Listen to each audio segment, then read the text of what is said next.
Aku ingin kembali menjadi anak kecil, di mana segalanya begitu sederhana. Rasa dan raga tak perlu saling berlawanan. Bibir dan kalbu tak perlu saling tentang. Berkelahi karena main petak umpet, bukan karena perasaan. Yang diperebutkan adalah mobil-mobilan, bukan pacar orang lain. Yang dikoleksi adalah robot-robotan, bukan mantan kekasih. Bersedih karena putus benang layangan, bukan karena putus cinta. Menangis karena melukai lutut, bukan karena melukai hati. Semakin dewasa, semakin banyak pertimbangan yang terjadi dalam hidup kita. Kita jadi malu melakukan ini, malu melakukan itu. Rasa malu tersebut muncul karena semakin kita dewasa, semakin banyak norma yang mengikat kita jadi malu berpendapat karena takut pendapat kita dicemooh. Jadi malu beraksi karena takut aksi kita dibilang pencitraan. Jadi malu berbeda karena masyarakat menginginkan kita seragam. Aku tidak berkata bahwa kita bebas melakukan apapun tanpa merasa malu. Bukan itu. Aku hanya berkata bahwa jika kita merasa hal tersebut tidak bertentangan dengan hati nurani kita sendiri, kenapa harus malu?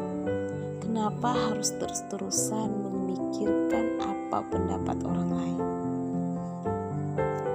Robot di tangan kiri, monster di tangan kanan. Kasur menjadi kota tempat mereka bertempur.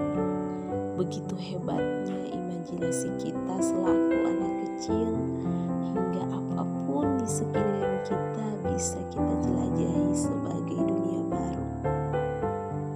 Segalanya begitu asing, sekaligus fantastis. Menjadi anak kecil adalah sebuah kemewahan dalam hidup ini. Kita bisa terus bermain hingga mengantuk dan ketiduran di sofa.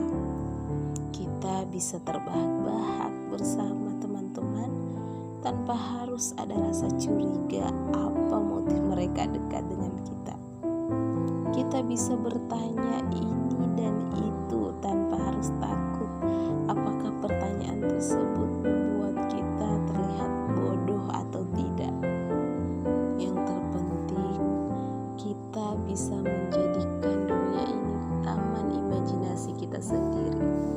Dan tak kala dunia terlalu kejam, ibu akan memeluk erat.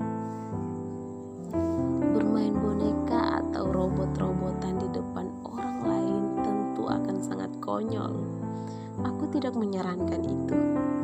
Dan tentu saja kita takkan bisa kembali menjadi anak kecil. Tapi kita selalu bisa kembali memandang dunia dengan warna-warni ceria kebahagiaan. Daripada dengan usapnya keluhan, kita selalu bisa kembali berani berpendapat, bertanya dan beraksi daripada hanya berdiam diri mengikuti arus. Kita selalu bisa kembali berbagi tawa dengan orang-orang di sekeliling kita tanpa harus sibuk